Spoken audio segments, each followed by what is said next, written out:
We're 15 minutes away from game time, and it's already getting a little crowded up here. We got Channel 3 is here, and Tom Halleck is here from Mountain Lake PBS. And they're all here for this young man right here. Person hasn't been on hometown cable for probably over a decade now, but I'm sure a lot of folks will recognize him.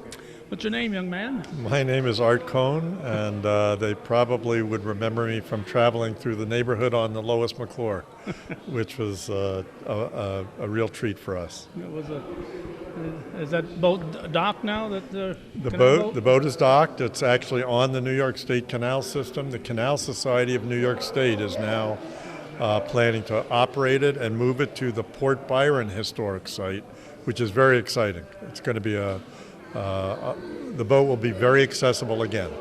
But it won't be floating on... Probably won't be floating on Lake Champlain. Okay. And speaking of Lake Champlain Maritime Museum, you're a co-founder? I'm a co-founder. I'm a director emeritus, and proud of the museum. Now, for folks who've never ventured across the lake and from our side, and of course the people from Vermont are welcome to watch this also, but from talking to our New York audience, we just crossed Crown Point Bridge, and it's not too far from there, right? No, about 10 miles, and very user-friendly site. And is it open year-round? No, not year-round. Open.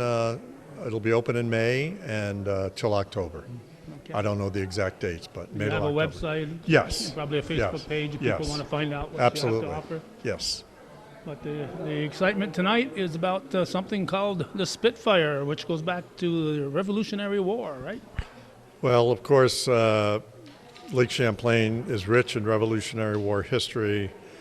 One of the centerpieces of that is a naval battle that took place at Valcour Island, between Valcour and the mainland, which is just an extraordinary piece of the American story, and more so in some ways because 700 men on 15 ships tried to stop the British, the best naval force in the world, from invading the country.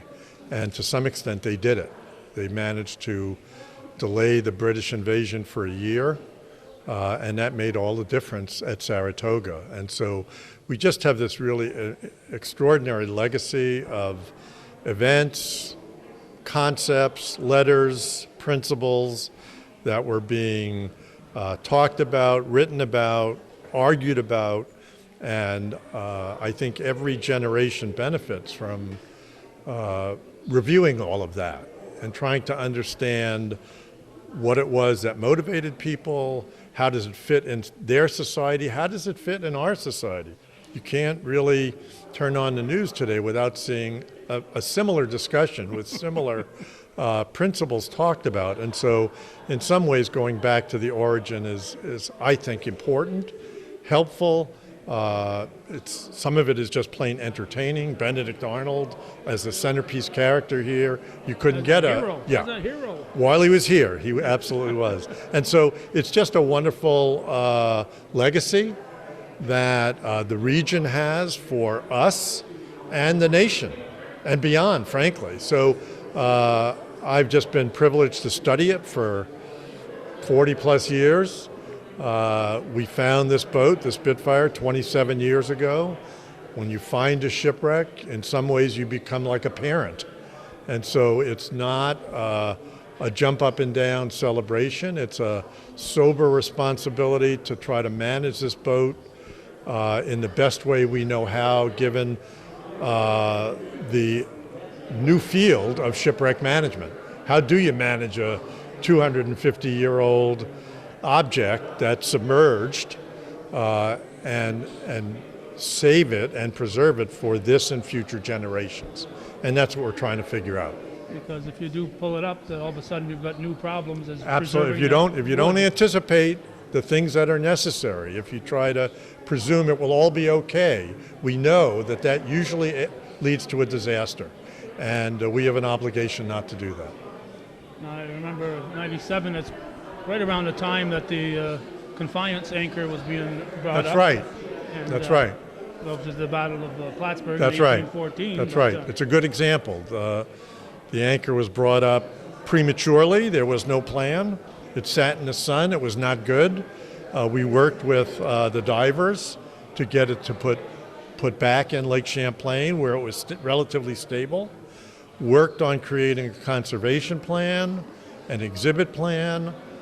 We did the conservation at our museum in Vermont. When we were done 2 years later, brought it back to Plattsburgh and installed it in City Hall where you can see it. Anybody listening can see it today with an exhibit we built around it to put it into an understandable story.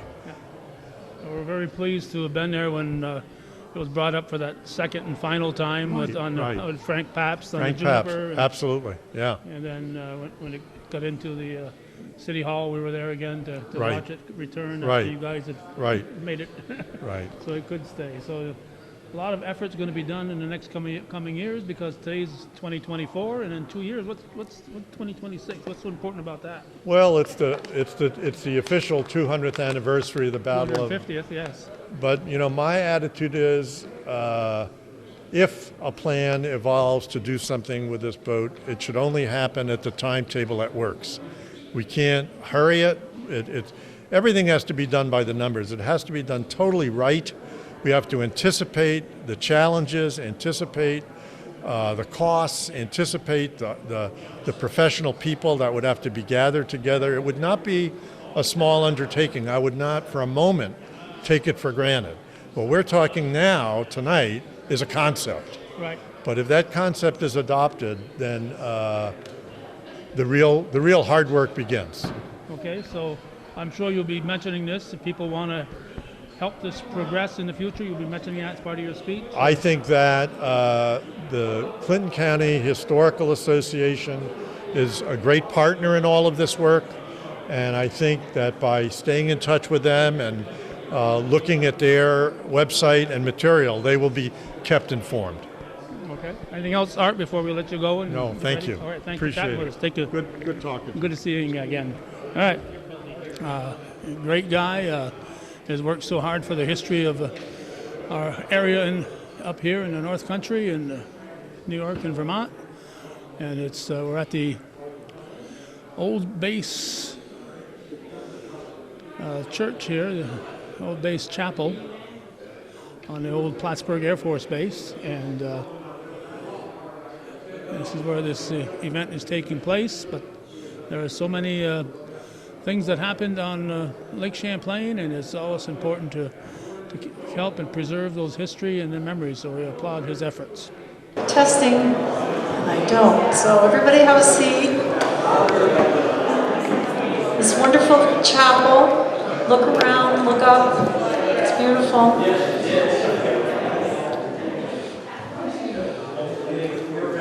I think.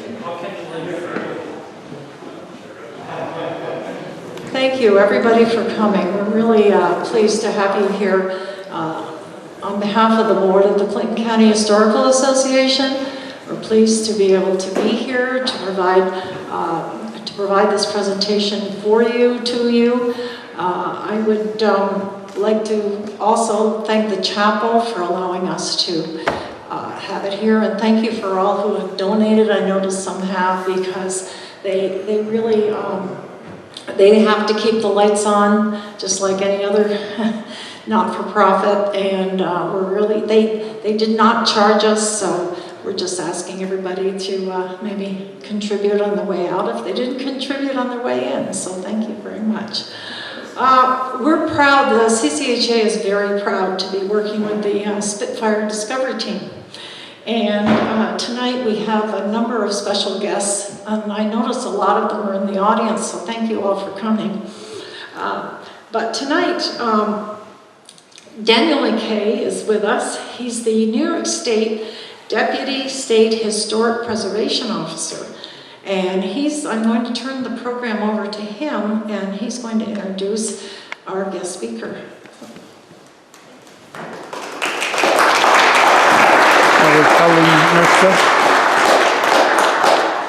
Yes, good evening.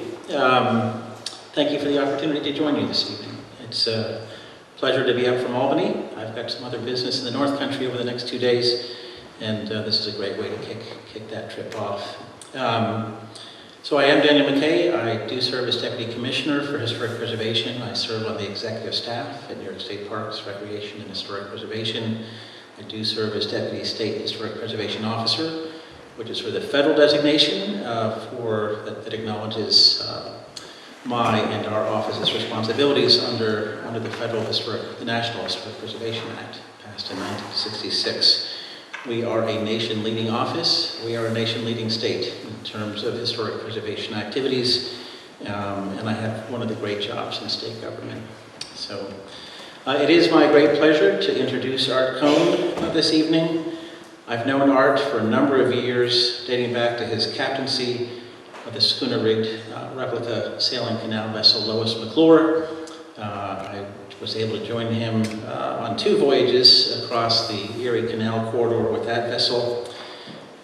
I have admired his skill sets and his professional diversity, his expertise and his approaches and his approachability, his worldwide professional network, and his commitment to the Lake Champlain region and his home community.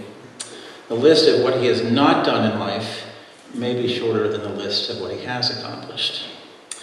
I am appreciative of the many ways my professional life has been able to intersect with Art, someone far more adventurous and pioneering than I. While the focus tonight is on Lake Champlain, I want to share that Art is equally informed and similarly accomplished in his marine archaeology documentation in New York's Finger Lakes region, where a trove of Erie Canal boats from every era of canal operations, 1825, 1835, and 1918, is being uncovered transect by transect in Seneca Lake. Among his many varied qualifications, he has a law degree, he is a professional dive instructor with numerous additional technical certifications, including cave diving. He is a licensed merchant marine officer, qualified for towing commercial loads up to 100 tons, should you need. A historian, an author, a professor, documentary film writer, and producer. He has been a UNESCO delegation member. He is a certified tree farmer, a chaplain, and yet he has not forgotten how to cuss when necessary.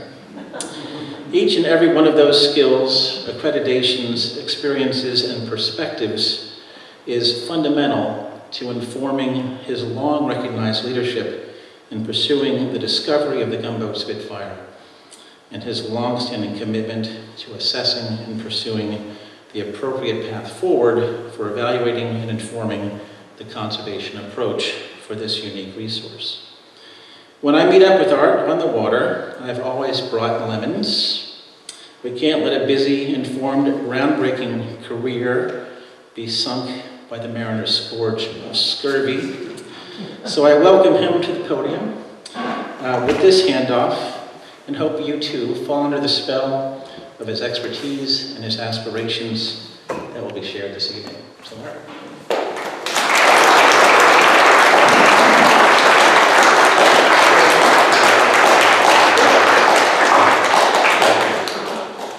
I'm protected now. That was a lovely introduction, thank you. I want to thank the Clinton County Historical Association and its president, Jerry, and director, Helen, for not just welcoming me for this talk, but also really providing the institutional structure here in Plattsburgh to begin to think about is there a logic and a wisdom and a value to be served by trying to preserve this boat by recovery. It's a big question. I'm not suggesting we have all the answers. At this point, I would suggest that a lot of what we've determined and looked at are concepts. And some of those concepts are still unproven and need further research, and we need to do our due diligence to do that. And so it's an ongoing process, but I think we are making progress. And so tonight I'm here really just to, I was in this room 7 years ago to announce our first level of concepts, of thoughts about how we best preserve this boat. As has been said, I was part of the team that discovered the Spitfire 27 years ago. And unlike probably your imagination, which had you thinking that, oh, on the day he discovered the boat, they were jumping all over the place and opening the champagne, and I can tell you it was the opposite of that. It was a sobering reality that a new child had been born into my life that had to be taken care of, managed, and grown through time in the best possible way we knew how to do that. At a time when I started my professional diving career, which I was a salvage diver for a long time, historic shipwreck management was not really a field on the radar. It was typically, if you found it and it was interesting and you thought you could recover it, rip it out of the bottom. If you thought you could make some money out of it, clean up the interior and sell the trinkets. And so we've come a long way since then, and I've been, one of my passions has been to try to deal with that issue. What value do these things have to society? How do we best preserve them for future generations, as opposed to exploit them for the one-time thing? And so the Spitfire is really right in the middle of an evolving societal issue. Who gets to manage these shipwrecks? Who gets to make the decisions about these shipwrecks? And how do we best preserve them for this and future generations? And so I will be talking a little bit about that. I'll be talking about the historic context for what we get to live in Lake Champlain, in our Champlain Valley region. We are the beneficiaries of an extraordinary legacy of American history, pre-American history, commercial history, because we just live in this extraordinary place with this extraordinary superhighway just to the east of us from here. When I was trying to put my mind around what it was I wanted to say here tonight, the word that kept coming up to me was the concept of remembering. You know, as a society, we do a lot of remembering. We're always going to remember 9/11. Well, I've been remembering 9/11 since 9/11. That's when I joined the fire department. And every year, the number of people who come out to remember 9/11 is smaller. And so there are just some things that I've observed. How many of you know that this chapel was built to remember the war dead that died in World War I? So sometimes over time, these things get a little bit fuzzy. Sometimes they get lost. And so I don't think you recover a boat to remember that. I think you recover a boat if it's the right thing to do for the resource, first and foremost, what's best for the shipwreck, and how do we manage it to maximize its public value? It's a public resource, and so that's really where I begin. We have this extraordinary legacy of history on Lake Champlain. I'm going to very quickly go through this. I apologize. Some stuff I'll do in some detail, and some stuff it'll be cliff notes. Some stuff that you maybe really enjoy, I'll leave out altogether. So there's some questions and discussion afterwards. I'm happy to try to fill that in. But in the meantime, I'll start with the beginning. The American Revolution, the fighting war, began on April 19th at Concord and Lexington. This is the oldest known image from that period, taken by men who had come up from Connecticut after they heard about Concord and Lexington. One was an engraver, one was a painter, and some months later, they advertised 4 engravings for sale of the original event that launched the revolution. The paintings have disappeared, so these engravings are the oldest known thing. Ironically, those two guys had come up under the command of the militia officer Benedict Arnold from Connecticut. So Benedict Arnold is going to be ever present in my discussions today. Very quickly, I call Lake Champlain a superhighway. That's why we're here. We're here, we've got all this incredible maritime history that, you know, looking out there today, it's beautiful. Look at the sunsets if you're in Vermont, and I do. It's an extraordinary environment to be in. But in the day, it was part of the interconnected superhighways, St. Lawrence to the Hudson River, and everywhere in between, that allowed men, commerce, and armies and navies to move. It had strategic value, and that's why we get to have this rich legacy of American history in our backyard.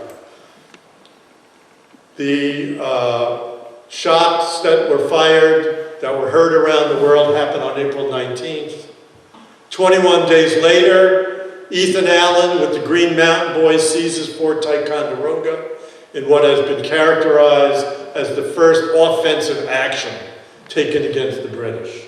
I don't think it was this swashbuckling, sober look.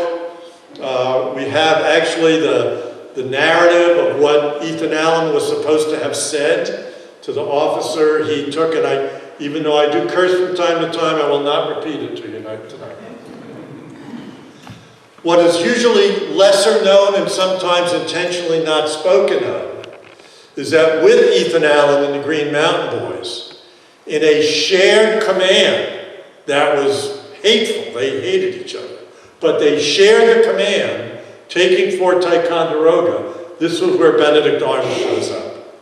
He's got a servant with him and troops on the way, but he's got no military guys. He's got a piece of paper that says he's got a commission from the Massachusetts Committee of Public Safety.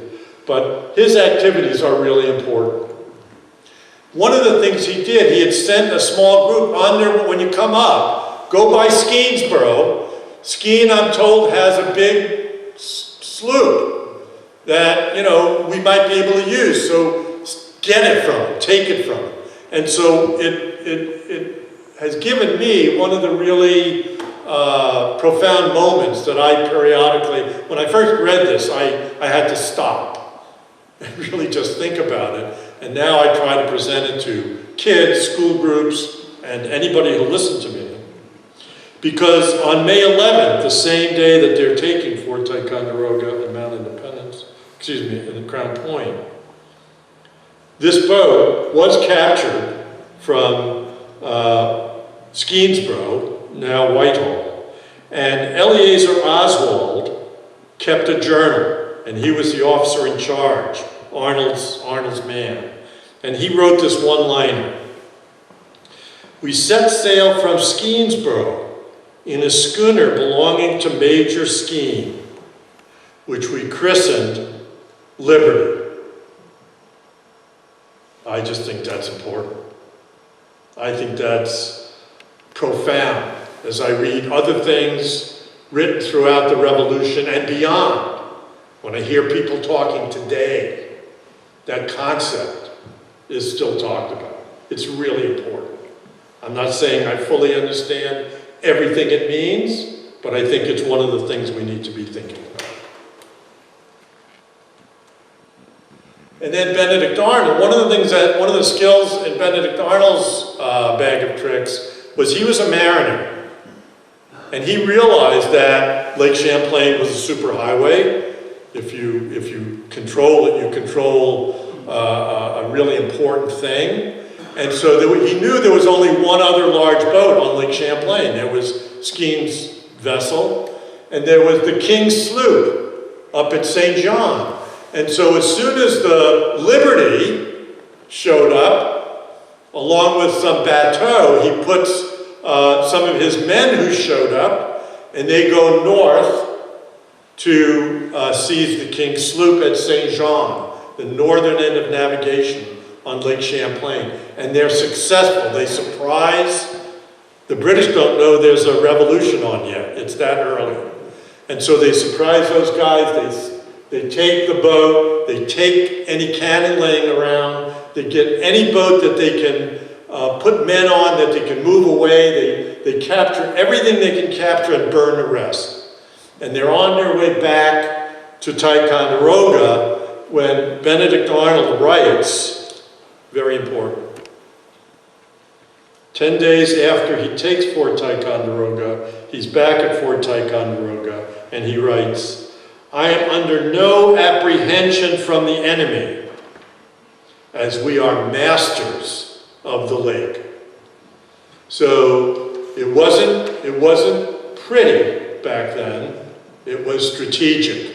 And if you control the lake, you control the fortunes of war. And actually, Arnold was not shy. He said, we control the lake, let's use it. He writes to Congress, let's invade Canada. We've got the lake, let's go. And meanwhile, George Washington in Boston was thinking the same thing. Why don't we invade Canada? Well, it turns out that that's just what they did. In the summer and fall of 1775, we invaded British Canada. I like this map because it mostly shows Arnold. I don't want to burst your bubble about Arnold, but you know, Arnold was a very contentious man. He fought with everybody. You couldn't be in a room with him without getting on his bad side. So of course, that's what happened at Fort Ticonderoga. He had to leave in a huff, goes down to Boston. That's when he meets for the first time George Washington. And George Washington is already talking about the possibility of sending a force through the Maiden and Canadian wilderness to surprise the British at Quebec City. And Arnold shows up and he says, I'm the guy you want to send to do that. And Washington is convinced that he was. And that was where their relationship, which lasted as younger brother and older brother for 5 years, Washington was Arnold's chief defender until the end. And so Arnold's going to take this group to Quebec, but there's going to be an army that's going to use our strategic Lake Champlain, and it's a great story. General Richard Montgomery is second in command to Philip Schuyler. Philip Schuyler gets sick, so the command falls on Richard Montgomery. He's a British officer in early life, resigned his commission, came to this part of the world, married a wonderful woman in the Hudson Valley, has a farm there, he's living the life. But when the revolution breaks out, he's drawn in. And he's a patriot. He joins he believes in the cause, and so he signs up, he's willing to take a commission as a brigadier general.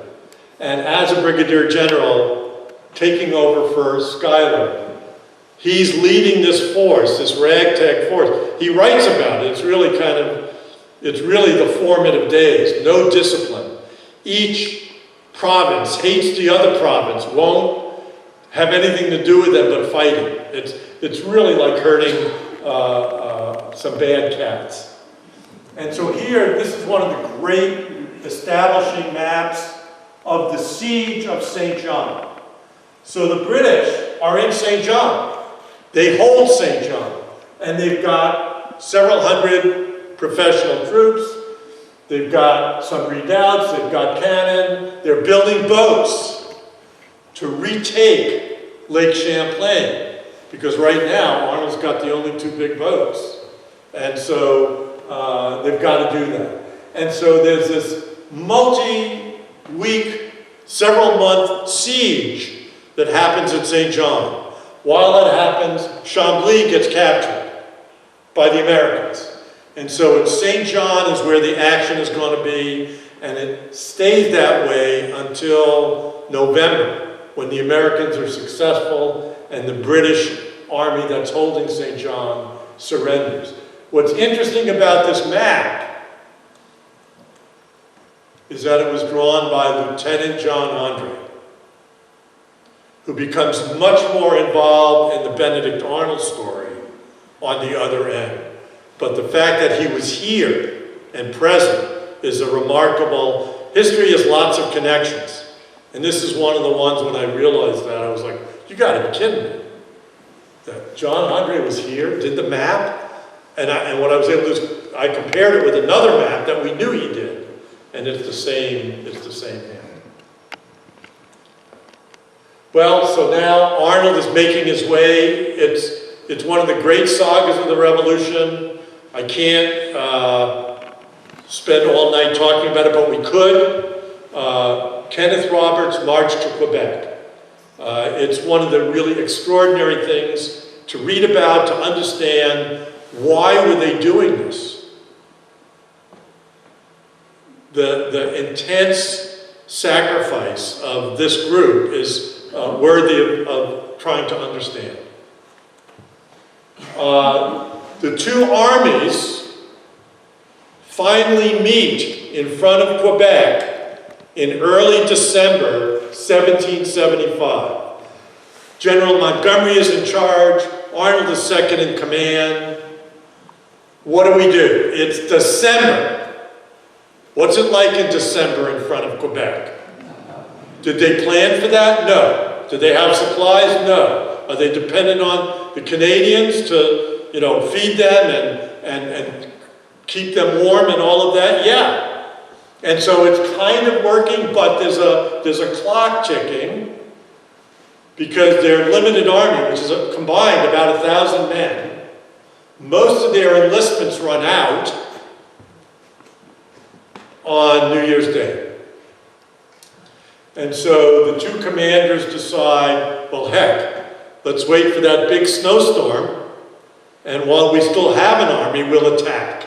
And they create a plan of attack and a plan for feints and all of that. And wouldn't you have it, on December 31st, they get the northeaster that they needed, and the two armies, the two wings of the army, Arnold leading a wing and Montgomery leading a wing, different parts of the town begin their movement into the system. And the British are only barely ready to receive them. They've got a lot of militia, they've got a lot of townspeople, they have some professional soldiers, but they're thin. And so it's one of those things that really, they almost pulled it off. They pulled off everything till then. And that was a miracle. So now they're looking for their last miracle so they can take Quebec City, which was the last British stronghold in North America. And they're running around. Benedict Arnold is leading. These guys led from the front. Benedict Arnold is leading. They're getting shot at. All of a sudden, Benedict Arnold's on the ground and shot in his leg. Can't move. Has to be taken from the field. His men are not that anxious about continuing to attack with Arnold gone. But the worst thing was yet to happen, and that was in the other advance, which was memorialized in John Trumbull's Death of Montgomery. Here, Montgomery, leading from the front with all of his officers, is going down a narrow street that has some houses that are manned by defenders, one of which has a very small cannon in it. And they're going to flee, but before they flee, they touch off the cannon. And that cannon, sending grape shot down a narrow street, kills Montgomery outright, kills almost all of his other officers. The only officer of his that survived was Aaron Burr, who, a very small man, attempted to carry his deceased commander away, and he couldn't. It was just, the physical activity was too much. So this attack also failed. So word gets back to Congress 3 weeks later. Think about the communications in those days. It's winter. They've just had this horrible setback. Montgomery is killed, Arnold is wounded, and the word gets back to Congress in 3 weeks that this disaster has happened. And this is what Congress does.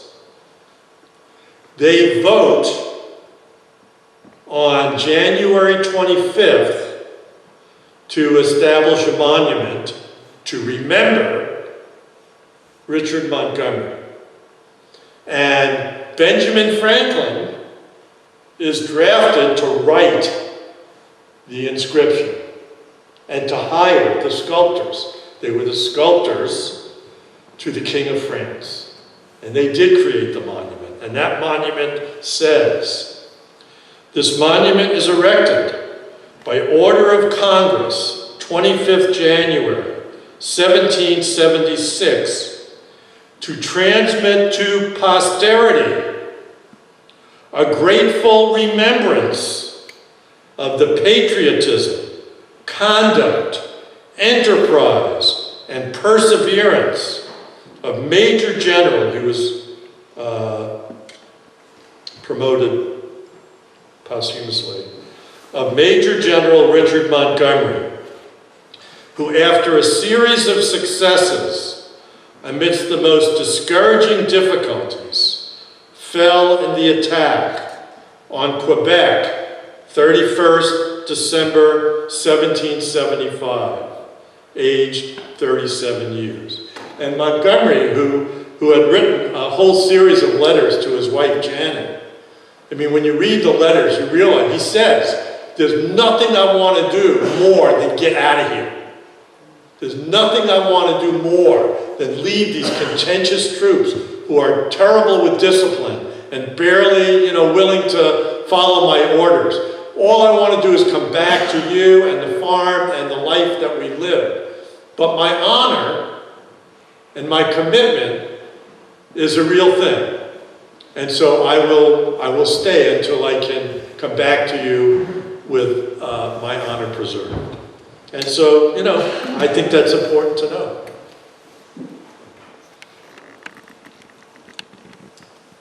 So here it is. It's so think about it. They had no plan for January 1st. Their plan was, we're going to seize Quebec City and see what we got. Now they've lost their two commanders. Arnold is not dead, but he's wounded and is in a hospital. And the men now, they're just trying to survive. Remember, there was no plan, there was no supply line. There was no food, heat, shelter. That all had to be now. I guess we're gonna be here for a while. It's appropriate for us to say, well, why were they there? The guys who stayed, why were they there? What was it they were thinking they were doing? How did they survive? And so they largely froze, they largely starved, and then it got bad because they got sick with smallpox. And smallpox was really, it was a terrible thing. And then it got worse again because in May, if they were there through the winter and they were still there, they hadn't left and they hadn't died, they were still there in May, then they got to see, coming from the mouth of the St. Lawrence, the largest, earliest relief convoy of British military ships that ever came to Quebec City. And they're sitting there watching these fresh professional troops on real boats with prefabricated boats in their hull, bringing it to fight on the lakes. And from that moment on, you can imagine, it was a retreat. And so from Quebec City, down these superhighway waterways, down into Lake Champlain. It wasn't as quick and easy as I'm portraying. Worth reading about, but I will stop for 1 minute, and I will stop here at Illinois. Now, one account I have says Arnold was the last man to leave Quebec, the last man to leave St. John. He pushed the last bateau off with his hands, stripped the accoutrements from his horse, shot it in the head so that the British couldn't use it, and got into the boat and came as far, the army came as far as Illinois, because here they were safe. Why were they safe? Because the British were coming, but they didn't have boats. You can't get a boat, a big boat, from the River Sorel, or the Richelieu River as we know it now, into Lake Champlain because of the rapids at Chambly. And so the Americans know that if they can get out of St. John into a place where the British can't catch them, they're going to be at least able to catch their breath. And they do. They do it at Illinois. And I want to just read you some observations. These are the words of the guys who were there. They're not my words. And I think it's important to remember that this is what they saw and this is what they experienced. So this is from the Journal of Bayes Wells, who became a lieutenant on the gunboat Providence that fought in the Battle of Elko Island. He describes 1,500 sick men. Oh, the groans of the sick, what they undergo I can't express. Neither is it in the power of man to give any idea of the distress of them laying on the ground, nothing to cover them but the heavens and wet, cool weather. One of the doctors, Dr. Samuel Merritt, wrote, great numbers could not stand, calling on us for help, and we had nothing to give them. It broke my heart, and I wept till I had no more power to weep. And then the campaign of 1776, the struggle for control of Lake Champlain, the Americans trying to keep it, the British, the Royal Navy, the finest navy in the world, trying to take it back. It's an arms race, and Lake Champlain is in the middle of it.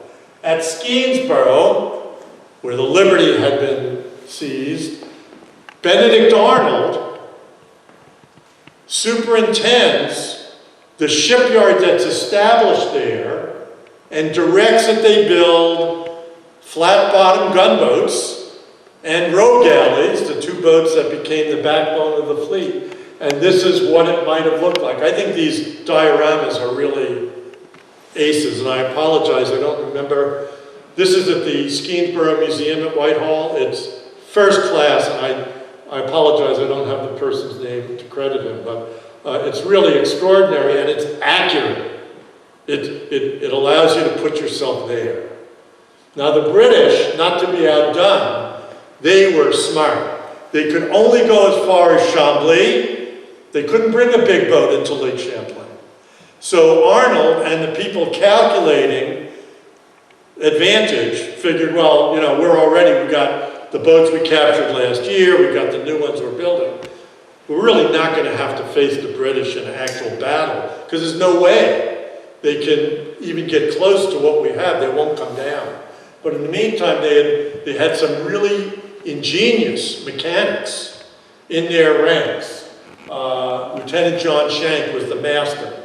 And what he devised is you could take existing boats, already operational boats, bring them to the upper end of the Chambly Basin where the rapids were. You could disassemble the parts down to the lower bottoms, put the bottoms on axles, take those with draft power along the side of the rapids, you don't have to be in the rapids, and reassemble them much more quickly than if you try to build a boat from scratch. The Americans didn't really fully know this or believe it when they got word that that's what was happening, and so the British really were fielding a superior fleet, and Arnold didn't know it. Because Benedict Arnold, after giving direction to the shipyard, becomes one of the officers of the fleet. He's actually the number 2 guy. Till the new number 2 guy crosses his path, they get into a big argument. Arnold has him arrested and sent south. Arnold is now the Commodore of the American fleet. And these two fleets are going to meet here, out here, between Valcour Island and the mainland on October 11, 1776. This painting was done in 1776 by a British painter who was not there, but who was speaking to the guys who were. And their stuff is unbelievably accurate. This is a painting by a man named Henry Gilder. It's part of the Queen's collection in Windsor Castle, and we use it with their gracious permission. And it really does set the stage. So the British are coming down from the north with a north wind. There's some question about whether they actually know Arnold is there or not. This is the American fleet up here. The British knew they were there. They sail down the outside of Valcour Island with the wind. They turn in. And of course, the wind that brought them is now not helping them get up to bring their boats to bear to fight. Early in the engagement, and now I want to give you some words from Benedict Arnold. Benedict Arnold, the commander of the fleet, wrote 2 letters while on retreat after the battle, but from the deck of a boat. And this is the first one. So he says, you see there's a highlighted boat up here on the shoreline? The schooner Royal Savage, by some bad management, fell to leeward and was first attacked. One of her masts was wounded and her rigging shot away. The captain thought it prudent to run her on the point of Valcour, where all the men were saved. The enemy boarded her at night and set her on fire. Very important. Then he writes in the same letter, the Philadelphia was hulled in so many places that she sank about 1 hour after the engagement was over. The whole killed and wounded amounts to about 60. That's 10% of the American crews. Then we have, this is the Fate, what's called the Faden map, William Faden, also created in 1776, and we know now from our work at Valcour Island, highly accurate, very accurate. And so you get tons of detail. The American fleet, the British fleet, the position of the British boats, the Royal Savage up on the rocks, annotated, and then this really handy dotted line that tells us that the Americans had a council. They don't say they had a council of war, but they did. They had a council of war. And Arnold writes, on consulting with General Waterbury and Colonel Wigglesworth, it was thought prudent to retire to Crown Point, every vessel being nearly their ammunition being nearly 3/4 spent. So 10% casualty, 3/4 of their ammunition gone. And there they go, single file, past the British blockade set up to stop them. The American fleet is trying to escape so they can fight again. It's one of the really remarkable maritime maneuvers of the war, in my opinion. It's really, a lot of people don't believe that Arnold could have done this. That there must have been, he must have gone around the north end of the island or what have you. But remember, Arnold observed that a British crew went on the Royal Savage that night and set it on fire. Well, think about that, it's freezing. It's October, middle of October. It's freezing at night, you're in a strange country in a strange land. And there's a warm fire. You ever walk into a room with a fireplace? You're kind of drawn into that, whether you can feel the heat or not. And I believe the British created their own diversion that allowed Arnold and his men to escape and pull it off. And then we have this episode, interpreted by Ernie Haas. Many of the paintings I use are Ernie Haas creations. Arnold wrote on the 15th to Philip Schuyler, the Washington and Congress were in the rear on the retreat. The rest of our fleet was ahead, except for 2 gondolas, which we sunk at Schuyler's Island. So what he's telling us is 2 of the gunboats were so badly shot up that they had tried to get them back to the base, but they couldn't, and so they were abandoned. It turns out those 2 gondolas were the gondola Jersey, which did not sink, but was found the next day by the British awash, afloat. And they got on it, pumped it out, made it one of their warships. But the second gunboat, whose name we did not know, presumably went to the bottom, because when we started our work, we could not fully account for it. We knew the Philadelphia was raised, we knew we could do the math, but we didn't know the name of the boat that might still be at the bottom. We know now that that boat was the Spitfire. And so the British continue to chase. 2 days later from the original battle, October 13th, they catch up with Arnold's rearmost vessels. They surround the galley Washington. It's forced to strike its colors. Arnold realizes he cannot sustain the engagement. They're better sailors, they're better armed, they're better crewed. And his boats are totally shot up. His men are injured, not sleeping, not eating. It's a bad situation. So he elects to take his rearmost 5 boats that he knows are not going to make it, and he brings them into a small Vermont bay. This is the only place I've ever seen Ferris's Bay actually annotated. Peter Ferris, the original settler of Panton, lives there right on the edge of the water in this little protected bay, and Arnold knows him, and they pull in, ground their boats, keeps his flag still flying in defiance of the British, who are attacking back and forth the mouth of the bay and firing on him, and he orders his ships blown up to deny them to the British. And he pulls it off. And then he escapes overland with about 200 surviving crew, and he lives to fight again.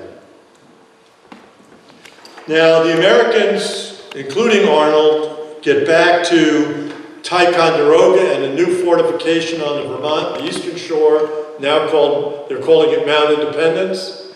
And they realize that the British are going to go to Crown Point. The Americans have abandoned Crown Point. The British are staging there, and they know this is going to be it. The British are going to attack. We've got to get ready for them. The guns that could be mounted aren't mounted. Where's the militia? We need to get ready for this. And it's a desperate set of letters and journals and writings. And one day in early November, somebody says, hey, you know, I was sent up to do a scout at Crown Point. I'm like, they're all gone. What? The British have made a decision. Sir Guy Carleton, the man in charge of the British forces, says, hey, you know what? It's November. I'm not sure exactly what he said. Getting cold. Montreal's a lot nicer place. We've got control of the lake. We've accomplished our mission. Let's go back to Montreal for the winter. Let's plan, and we'll come down in the spring of 1777, and we'll show these guys what's what. In the winter, one of the great events happens from a nautical archaeologist's point of view. Fort Ticonderoga, Mount Independence. You know, it's winter time. There's a small skeleton crew being left to defend these 2 fortifications. We want to make sure they got something to do. Let's ask them to build a bridge on the ice that will span the 2 fortifications and make it possible to move forces back and forth. Seems like a good idea. It was hard, and they had problems. And they had 22 caissons, which are log cabin towers. And the Journal of the Engineer still exists. Unfortunately, it's not very descriptive. Working on ye great bridge. Yeah, what are you doing? Anyway, So they did. They built it and they got it operational, not by the final design. The final design was for a fixed bridge. They have a floating bridge secured to these caissons. I did not prepare to talk about this tonight, so I can only tell you that our crew found there's 22 caissons described from John Burgoyne's spies. We found 21 of them, and we can account for the one that's missing. Still on the bottom of Lake Champlain. Okay, so now it's the campaign of 1777. John Burgoyne is leading the British force. Why? Because Sir Guy Carleton, who made the decision to go home, got a world of trouble for it.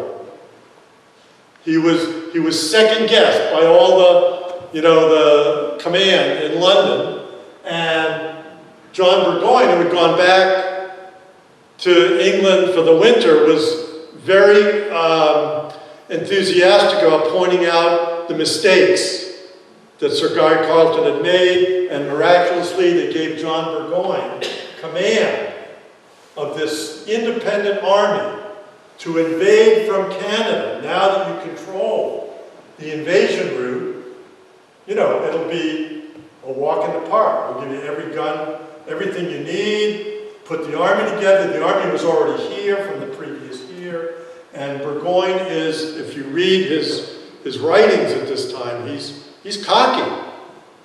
There is no doubt of the outcome of this really somewhat uneven contest. And it gets a little funkier because the American in charge had been Philip Schuyler, but Horatio Gates managed to maneuver Schuyler out, and now Gates is in charge of the Northern Army, stationed at Fort Ticonderoga. Then he falls back into Saratoga, and Horatio Gates, not to go into detail that'll keep you here all night, Horatio Gates had been Arnold's commander in 1776 for the Valcour Island fleet.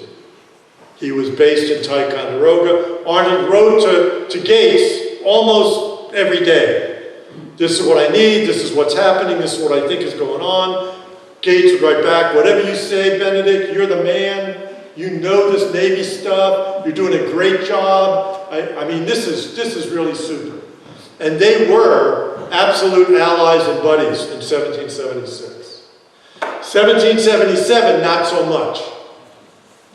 Because when they both arrive at Saratoga, the Americans have fallen back, been pushed back toward the Hudson River, which is where this British force was aiming, and Gates is in charge. Arnold shows up, he's going to be number 2.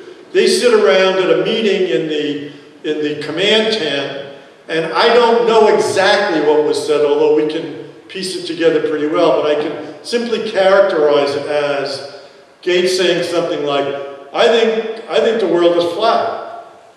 And Arnold saying, you stupid guy, it's not flat, it's round. I don't believe you said that. That's really stupid. What did you call me? And so these guys got to a point of contention where they could not work together.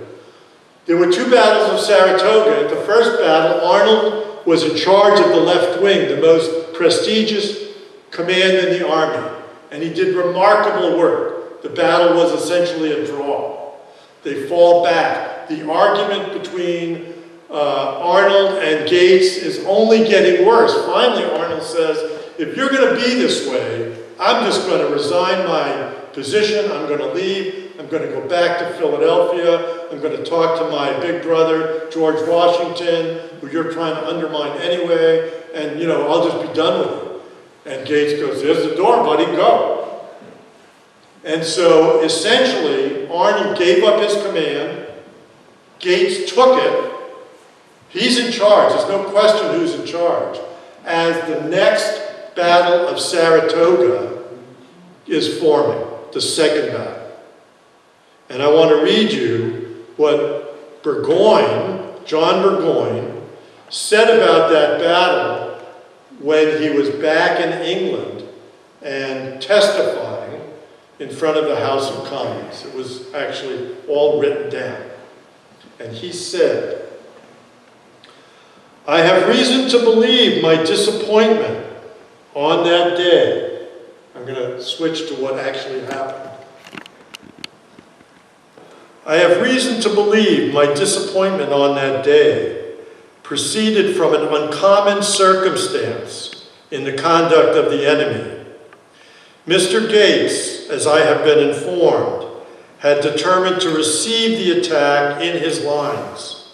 Mr. Arnold, who commanded on the left, foreseeing the danger of being turned, advanced without consultation with his general, and gave, instead of receiving, battle. The stroke might have been fatal on Arnold's part had it failed, but confident I am upon minute examination of the ground since, that had Gates's idea been pursued, I should in a few hours have gained a position that in spite of the enemy's numbers would have put them in my power. Arnold, against orders, on his own, captive in his cabin, could not take it. The battle had been started. He could hear it. His army was out there. He was isolated and alone. He got on a horse that was not his, rode out to his left wing and said, "Boys, follow me." And he brought them to Bremen's Redoubt, where he was wounded again, and his horse shot out from under him and carried the day. By no better testimony than John Burgoyne's. Later on, a very fine historian, naval historian, Alfred Thayer Mahan, wrote and summed it up. So what does all this sequence of stuff mean? And he said, "The little navy on Lake Champlain was wiped out, but never had any force, large or small, lived to better purpose or died more gloriously. That the Americans were strong enough to impose a capitulation on the British Army at Saratoga was due to the invaluable year of delay secured by their little navy on Lake Champlain." And I think that's true. Arnold was wounded. He was not at the surrender ceremony. When he was well enough, he was given the military command of Philadelphia, a job he was totally unsuited for, given the job actually by George Washington. There he met beautiful 19-year-old Peggy Shippen, the most attractive woman in Philadelphia. And he wooed her. He actually wooed her with love letters he had written to a different woman the year before. It was an economy of scale. He didn't want to change those great words and just change the name on the top. And he really did that. It was really kind of funny. Anyway, he meets her, he woos her, they agreed that they're going to get married. She has become friends with John Andre, who has been with the British Army in Philadelphia the year prior to that. And so they are friends, connected, and becomes a major part of this post-scripted story where Benedict Arnold ultimately does commit treason. Peggy is involved, John Andre is involved, and George Washington is the man betrayed. It's a great story. Someday I hope to be able to bring that to you.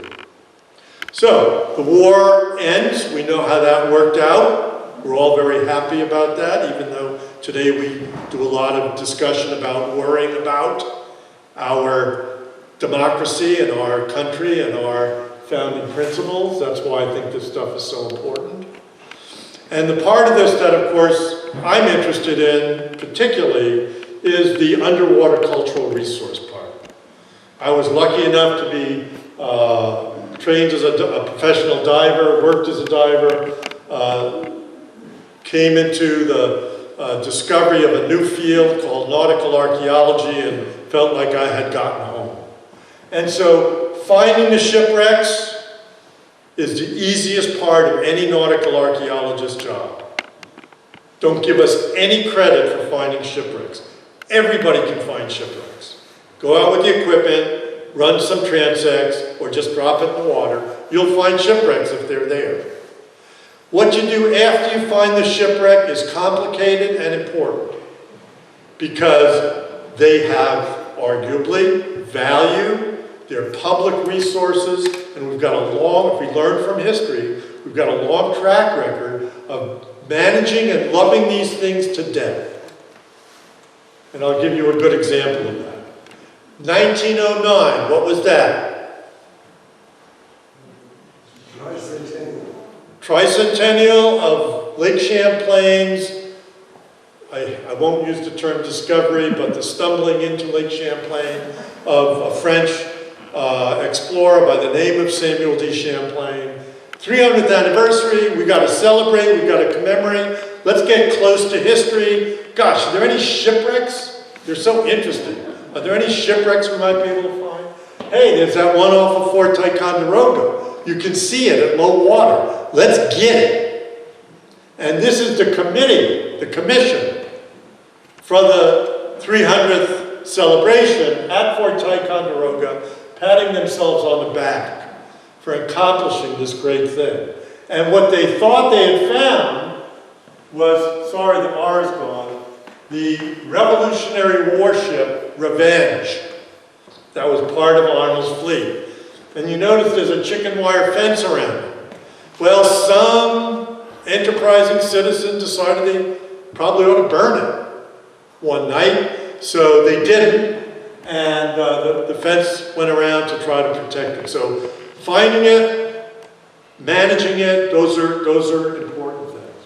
And it was put there so people could learn and get close to it. Unfortunately, without understanding the implications of wet wood recovery, this boat ultimately disintegrated. This is my team in 1984 at Fort Ticonderoga with John Kruger as our liaison. This actually is the woman I ended up marrying, my wife Annie. This is Kevin Christman, probably the finest nautical archaeologist in the country today. And we've just relocated the same boat, which actually was a Geoffrey Amherst 1759 British warship, the Duke of Cumberland. And the forest was growing up through the middle of it. We have cleared the forest so we can study the shipwreck that remains. And of course, it's in terrible condition. Did they love the boat? Did they want to do right to the boat? Sure they did. But that's a good example of a bad outcome. Outcome, the concept of outcome, is really important. So in our work, we try to keep that in mind. I mean, we do believe that in situ preservation is really the best first option. But it's not a commandment as part of the 10. It's not the 11th commandment. So you could say, unless there might be extenuating circumstances that allow you to revisit all of that. So what do we know about some of the boats involved with this episode and their outcomes? So this is the Royal Savage. Colonel Lorenzo Haglund didn't find it. He was brought to it by some local kids who used to swim on it. They knew where it was. They brought him to find the warship. He found it. He raised it. This boat has had a very circuitous route. Happily, for the last 10 years, now at the Navy shipyard in Washington, undergoing study and conservation. It's becoming a good outcome. For a while, it sat in a bad storage facility in Harrisburg, Pennsylvania, which had bought these pieces and parts and the artifact collection, which was extraordinary, to help with a Civil War National Museum they were hoping to build in Harrisburg.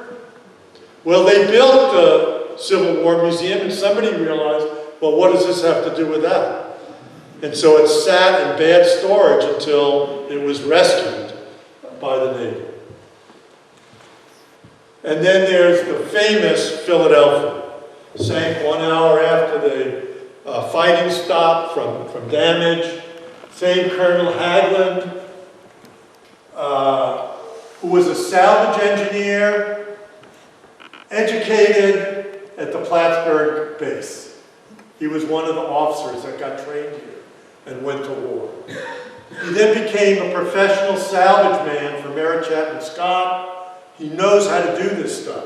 He brings with him William Liljak, probably the best commercial diver operating in the world at the time, to help him find the boat. You know the technology they used to find the boat?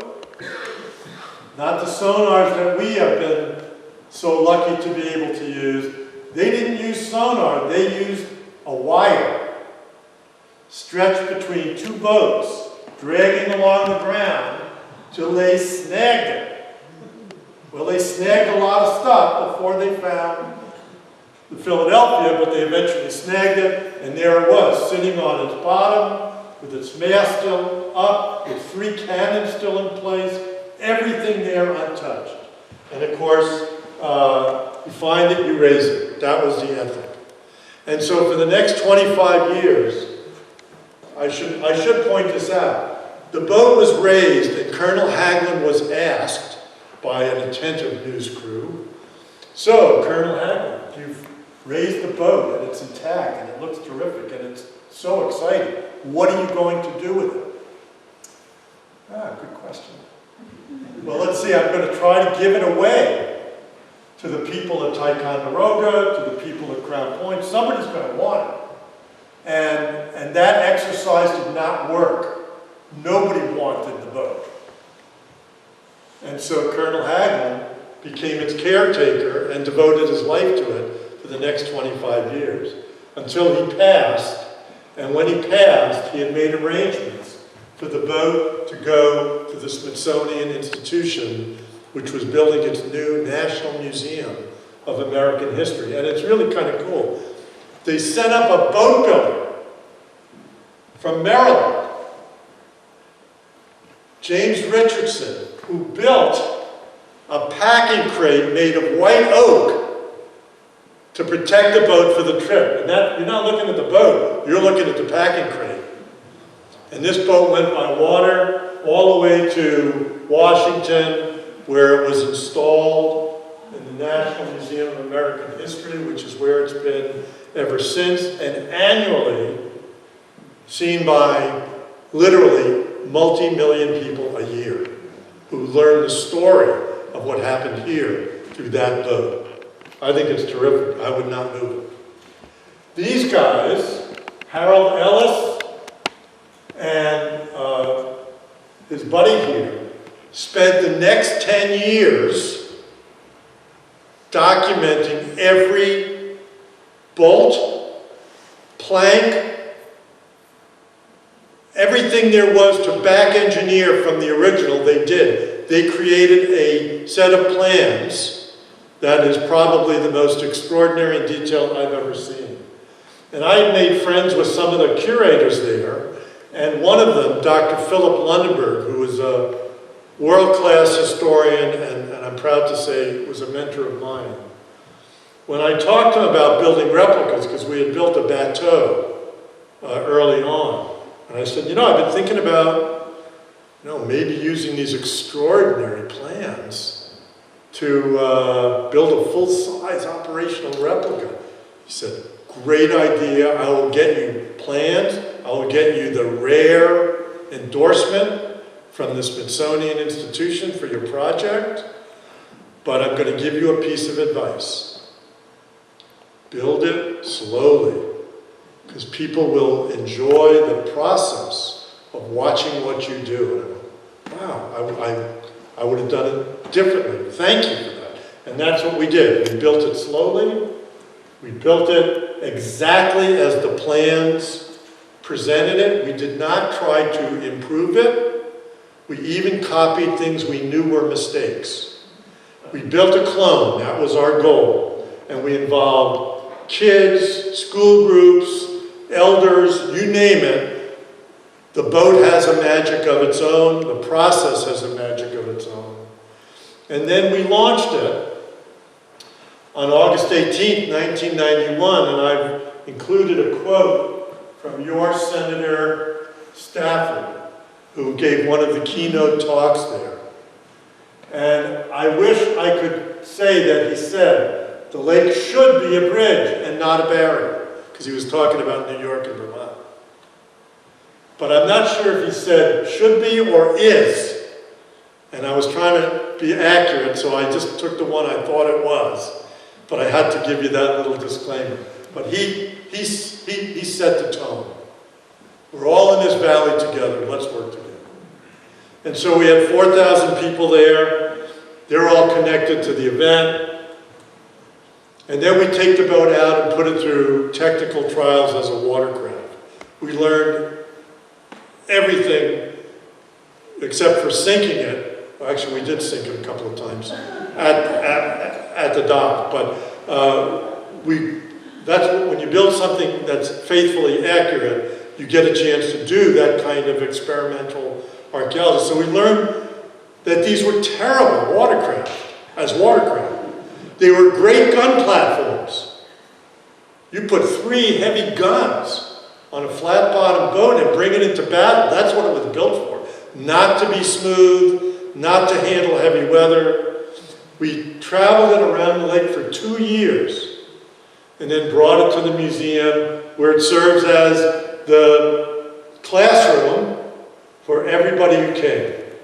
And we put, I can't tell you the tens of thousands of school kids that went through the program to learn about the Battle of Valcour Island and Revolutionary War history on the deck of that boat. It was so effective. And then, some years later, we had another way to get into the story, and that is the Valcour Bay Research Project. So I, became a student of archaeology, and I was totally taken with the Battle of Little Bighorn, Custer's last stand, and, a frenetic land engagement, people here, relief columns there,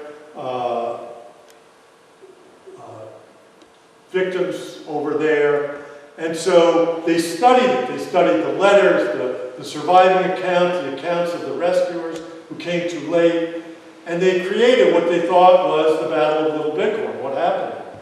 And then an archaeologist came to the site, and he used the spatial relations of things to also interpret the battle with the primary sources. And my gosh, it was slightly different and more accurate when you put the two lenses together, archaeology and history as the lens to your time machine. And so I was thinking, boy, someday it would be really great if we could try to do that on a scattered underwater battlefield. And I'm proud to tell you that Ed Scollin gave us the opportunity. So many of you know Ed. Back then he was on the New York State Police dive team, one of the finest divers I've worked with in my career. And Ed was testing out a new metal detector at Valcour Island, found a big hit, dug down, thought he might have found a cannon, called me. And we talked about it, and I suggested, probably this thing ought to be done, as a full-scale archaeological thing. You don't know what's under the cannon. Maybe there's a boat. Plus, you want to really think this through and get, really have a plan, and Ed was all for that, and we created together a plan for the Valcour Bay Research Project. We had the 0 point, which was Ed's discovery, which did turn out to be not just a cannon, but a cannon that clearly had exploded sometime. Finding an exploded cannon there doesn't mean that cannon exploded during the battle. They might have used it for ballast, because that's what they did. But they did, it was not just a cannon, it was a cannon that had come to grief while it was being fired or tested. And we did a number of things. One is we got a permit to do it as an archaeological project. We brought in a bunch of our folks from the community as well as from the museum. This is our boat operator, Dr. Dick Holman, who made this project possible, Roger Harwood and his logistical support. And more importantly, by the time we're done, I'll just point out, these were all the bottom squares that we examined over our time period there. I'm particularly proud, not just of the amount of territory we looked at, but that 51 individuals participated. We recruited people from the region who might otherwise have not necessarily appreciated the historic value, the reason we do this carefully. And so they became part of our survey. We had 43 participating divers, 1,317 dives. That's a lot of work. And I still think that this project is really a landmark and a prototype for what might be done in other places. And so very proud of this. And we had help from everybody. Everybody wanted to participate in some fashion. In 2001, it was the 225th anniversary of the American Revolution, and the National Park Service had a seminar encouraging people in the field to think about things they might do that might captivate the public's imagination about the American Revolution. So we said, well, that's a good excuse. We want to get this and some of the other items. We found thousands of objects. We recovered about 25. And we used this as our opportunity, and because this is a pretty significant logistical operation, we had the support of the Coast Guard out of Burlington, lots of local divers, and we got this cannon ready for even a bigger event. How many of you joined us on the day this happened in 2001? We recovered this. We actually did it in a pretty ridiculous way. We brought a ferry boat out to the site and put 300 people aboard to witness it, citizens. Half from New York, half from Vermont. Senator Hillary Clinton, Senator Patrick Leahy. I've looked at these images. Some of you might recognize yourselves, but we've got Frank Pabst in the back, was there. It's an all-star group of people, and we shared this experience where we actually brought that anchor, the cannon aboard for people to experience for the first time. Now, a cannon that had exploded is really an interesting object, but it's just an object. The cannon can speak a little bit, but not really. I don't know whose boat it was on. I don't know what the circumstances were. I don't know why it's there. And that's why the historical research is so important. And we had an army of researchers at the time working to figure out what gunboat we had found. And one of those researchers was a guy by the name of George Quintel. Gifted, talented, and so dedicated. And he found the keys that unlocked the mystery of the origin of this cannon. It had been on the gunboat New York on Lake Champlain. Memento Mori. This monument is erected to the memory of Lieutenant Thomas Rogers by Mrs. Molly, Miss Howard. He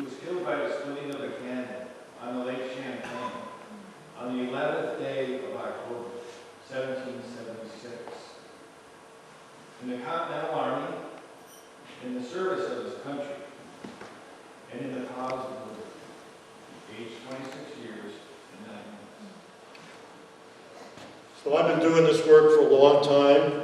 Nothing has ever moved me or convinced me that this stuff is just important. This is a stone monument by the wife of the guy who was killed by the explosion of that cannon, serving his country and in the cause of liberty. I think that's profound, and I'm delighted to have been part of the program that found it. We put all those objects together in a traveling exhibit, and we went to Thomas Rogers' hometown in Massachusetts and did a program down there. We've been to the Saratoga battlefield. We've been to, and plan to come back to, the Clinton County Historical Museum. And so we're very, very pleased and proud of the outcome here so far.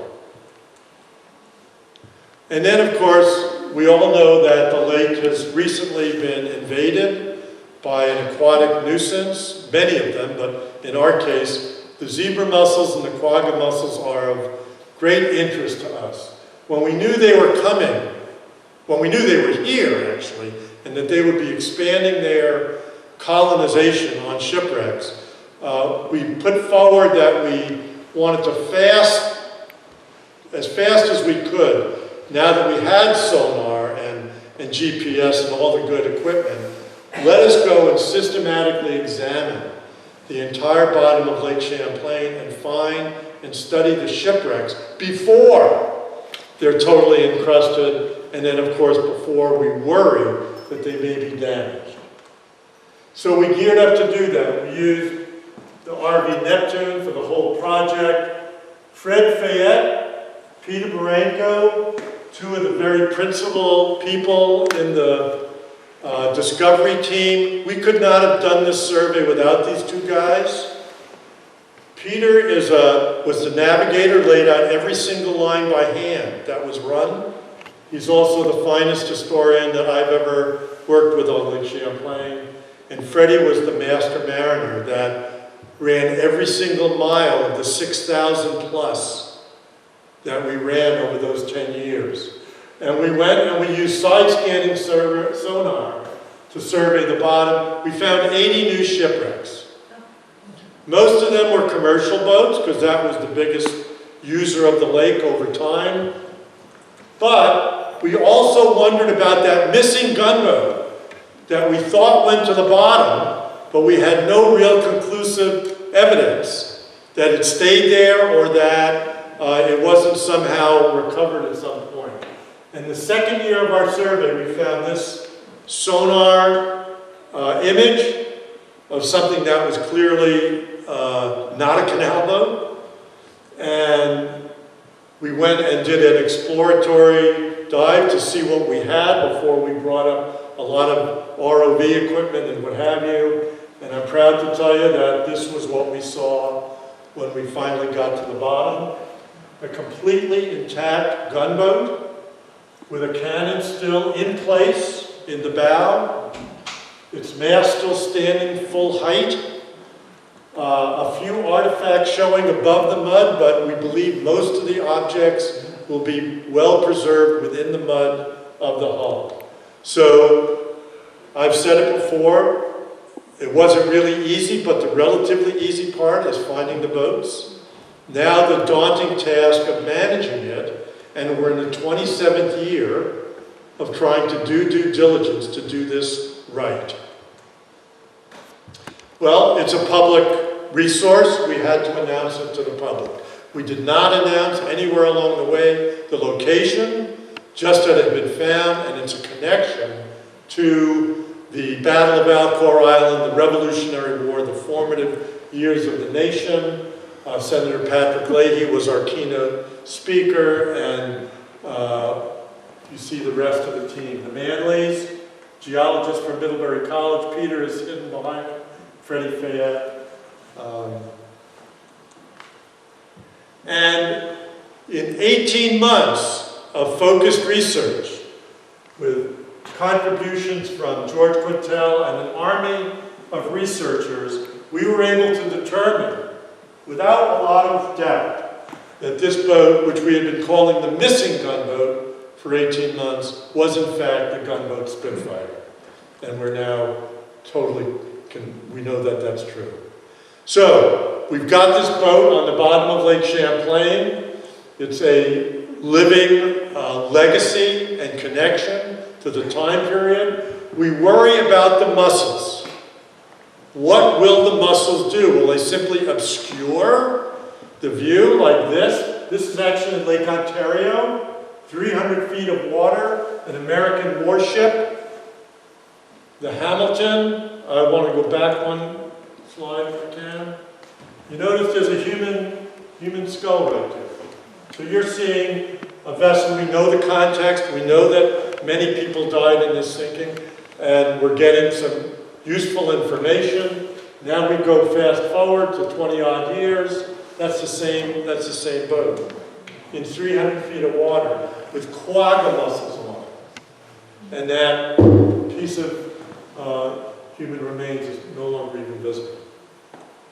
So to do our due diligence, over the 24 years, we created a new biological and material study with the University of Vermont. This is Dr. Mary Watson, a really fine marine biologist. And we designed a survey, a study, to put materials that mimic the shipwrecks, white oak, white pine, wrought iron in pre-measured, weighted amounts, and we let them get colonized. And we let them get colonized over time. We had 6 settlement tables on 6 different sites, at 6 different depth ranges in 6 different parts of the lake. And I'm here to tell you that the results are not good. Zebra mussels, and we believe quagga mussels, create a microenvironment between themselves and the hull that degrades iron 25 times faster than in a non-zebra mussel environment. And so we believe that these boats will be radically destabilized. And so we're faced back with the management challenge, which I say is really, that's the complicated part. Here's the boat, here's where it is. This is what it looks like as we speak here today. It's got some exposures. The mast stands full height. They fish here. Some of our team are extremely worried that someday we'll come back here to inspect and the mast will be wrenched out of position or even broken. So it's not a perfectly stable environment that it's in. And so it's allowed us, for the first time in my career, to recommend serious consideration of recovery of this boat. We know how to do that. It's not easy. It's complex. It's expensive. It's a highly engineered event. But I'm recommending we look at the concept of recovery, conservation in a specially adapted space to conserve this boat correctly over time. We know how to do that, and we know what the stages are. We know how to build it.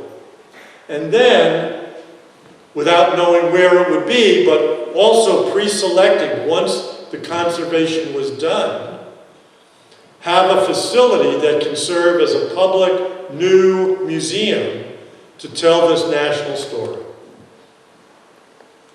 One of the things that I've added to the matrix of consideration, because I've done so much work on the military vessels of Lake Champlain, is we clearly want to exhibit and interpret, obviously, the Spitfire and connect the public with that story. But we also have the opportunity to take the Battle of Plattsburgh Bay from 1814, an underappreciated contribution to the nation, and we have the opportunity to interpret that in the same space. And I am proposing that the exhibit facility be designed to do just that. And I'm also recommending that it happen where the history took place. Clinton County, New York. Where? I don't know. But someplace, for example, to say, would the air base, would the college, would someplace that's accessible, and from its vantage point, you can look to the south and see where the Battle of Valcour Island took place, or look to the north and see where the Battle of Plattsburgh took place. These are, in my opinion, extraordinary opportunities to connect the community and future generations with a real history that really happened with real people who sacrificed and participated. I will also say, as a footnote, there's another opportunity here for the archaeologists in the room and the people who know and have worked on these sites before. There is still an underwater battlefield at Valcour Island, and particularly at Plattsburgh Bay, that have not been fully studied. So the opportunity for ongoing research and training of students and archaeologists is one of the potential values that I think could be served by this concept. Thanks, guys.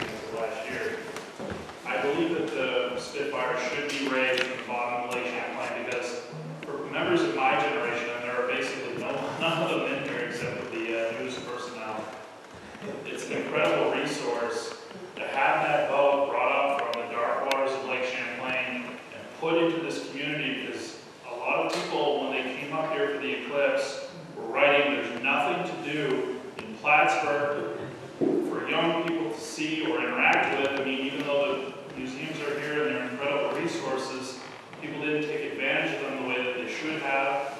So having that boat in this community would mean a lot, because it would be a huge draw for tourism here, because people could come up and physically see the boat, understand the history and the context of why it's there, and just leaving it at the bottom of the lake makes zero sense.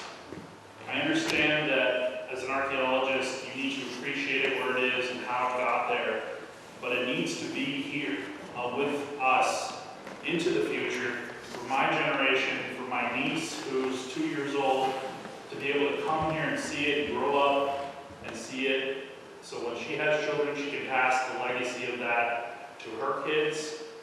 It would mean a lot more that it's here than lying at the bottom of the damn lake. Excuse my language.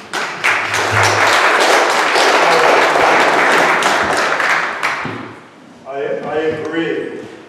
For a management person, I think what you said is true. And I have looked at several museums that have raised vessels, and I've looked at the implications. Historically, they've raised vessels and it's been a disaster. Recently, there are some examples that you might say, well, that's a pretty good outcome. Because first and foremost, the question I have to ask is, what is the very best thing for the resource? Yeah. Okay? And so I have managed to believe that because of the threats to the site, that it's okay to walk down the road of recovery and at least try it on for size. And I think we could do that. I think we have the technical skills to do that. And I agree that it would probably be, I will even say it, a major potential positive impact to the community. But I can't lead with that, because that's not why I would do it. Yeah. However, I totally agree that that is just, when you start to think about what's the value here, what's being served, what you articulated with your 2-year-old niece, I'm right with you. Yeah. I've been to the Hunley Museum. I've seen The Hunley Museum would be one of them. I've seen The the- Vasa, for those of you who use the internet, go look at the Vasa Museum in Sweden.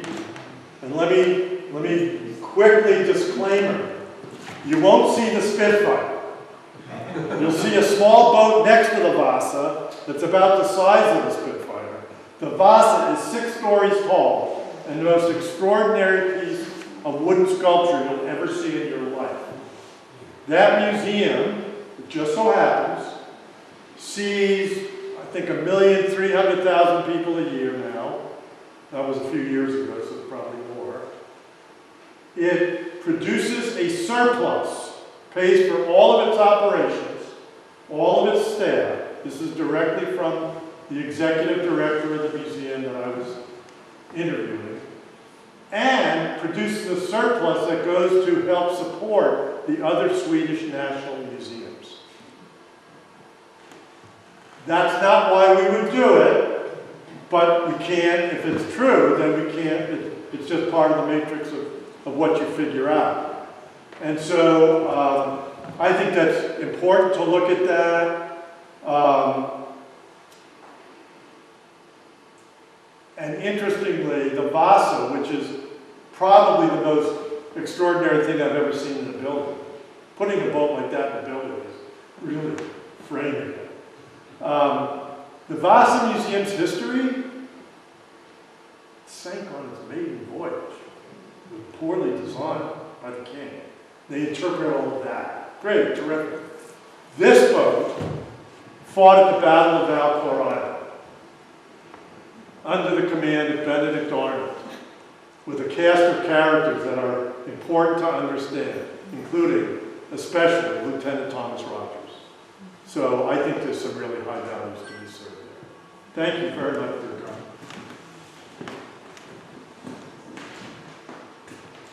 Where I have a question. If this project were to get going soon, what's the timetable? What could the people in this room look for points of progress, raising, starting conserve, finishing conserving, opening the new museum? Realistically, I had to just throw you a number. I'd say 15 years. And I wouldn't do, here's the thing, we're coming up to a 250th anniversary of the American Revolution. It might be a factor in some of these discussions. It should be. It's not determinative, but it's another variable of, well, why would we? Why would we do it now? Why would we spend all that money? It's going to be a hugely expensive undertaking. And part of the way these projects fail is the people who are proponents lie and lowball. Oh, $50, we got it all covered. It'll be great. This person will come in, this business, and they absolutely destabilize the boat, recover the boat before they're ready, and the boat suffers. And we know that, so we've learned from history we're not going to do that. This is going to be a long process. It can't be rushed. Several years ago, I was talking with some people and thinking, wouldn't it be great if we could do it for 2026? Can't be done. Can't raise this boat that fast. There's too many due diligent details and building and assembling of a team and figuring things out that has to be done to do it right. You can't do it too quickly. You have to do this right. This project has the potential to be a world-class case study that's wonderful for the community or a total bust. Once we decided, if we decide we're going to do it, the next big thing is that. Okay, well now we've got what we asked for. Are we really going to be able to pull this off? Have we got the resources? Have we got the support? Have we got the community support? Have we got consensus? And are we able to assemble a team that would do this. I've reached out to some of the people that I know who are, in my opinion, people who you'd want on a team like that. And I haven't said I'm recruiting, I've just said, we're talking the talk. It's not happening yet. It's still a concept being discussed with the community and agencies and organizations and people who ultimately will collectively make a decision. I'm just trying to make the most accurate and compelling, I am trying to make a compelling case, as I see it. It's not smoke and mirrors, it's not embellishment, it's really as accurately as we can do it, present the case and the variables. Yes? I think it's been a very interesting, informative presentation, but there's so much there that we can't retain. Is there going to be a possibility to get this, because I see people recording all of this, are we going to be able to get a copy of that, like on a disc, or, I'm just saying, there's just so much information, it'd be nice to be able to look at it again. Let me tell you, there's some really good books that are already out, and you'll be able to get them through the Clinton County Historical Association. But they're not promoted by Art Kohn, who presented this. Well, there are. I can't speak for the films. I think they are, in fact, going to be available. I think that's their reason for doing it. So I'd be happy to let you guys chime in if you'd like. Yeah, this will be on Hometown Cable Network YouTube channel. We've got 12,000 videos there. This will be one more, but a very big one. Lake PBS will post it online, the entire presentation tonight. Won't be the full one, but Channel 3 will have it. I know that the talk from last year is up on YouTube, so that's really fun to see.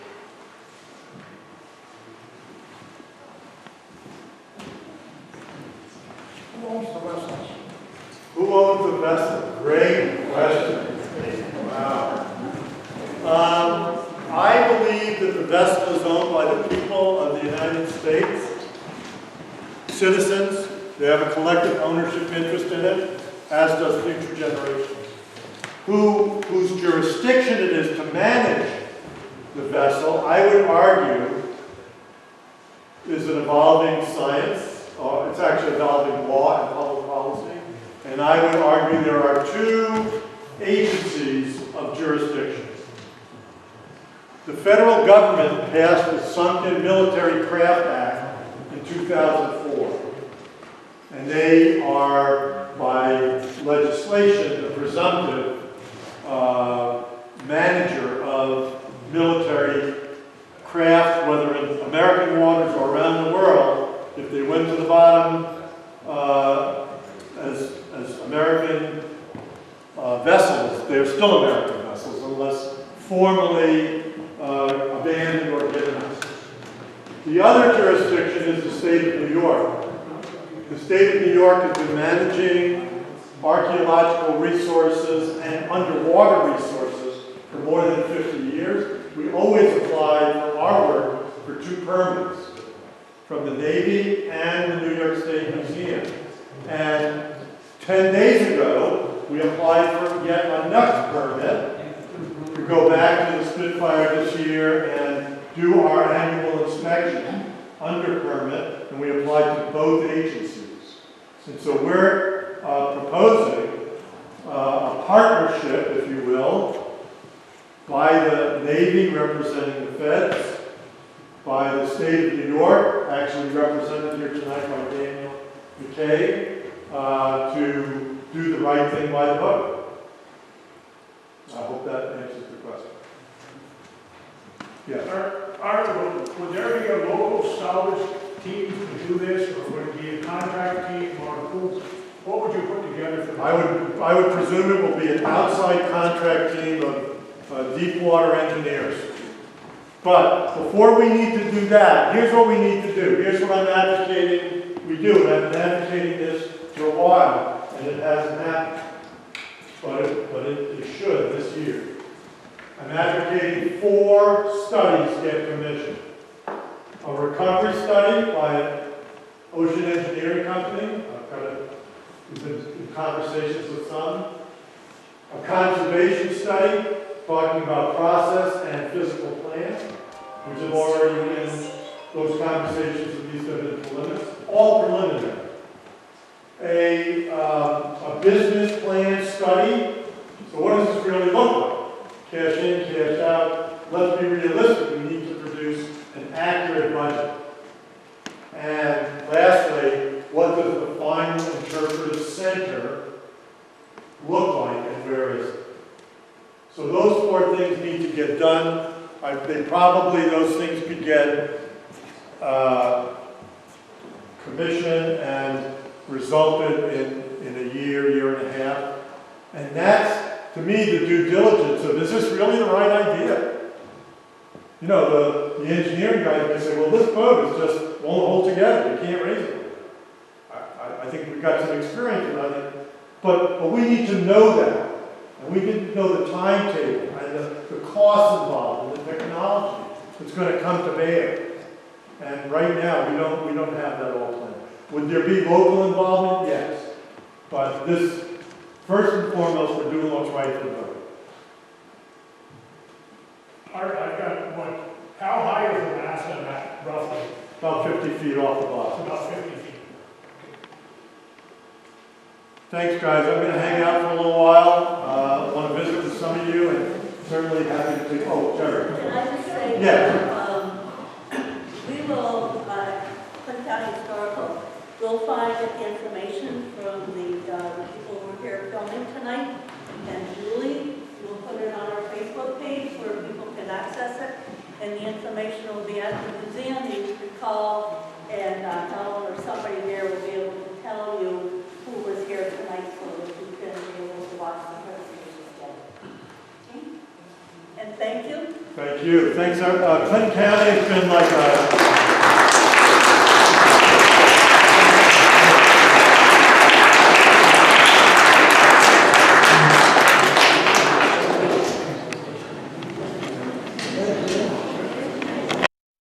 Okay, you've been watching Art Kohn from the Maritime Museum and talking about the Spitfire, a boat that was sank in 1776 that they're hoping to preserve and put on display. It won't happen tomorrow, as he said.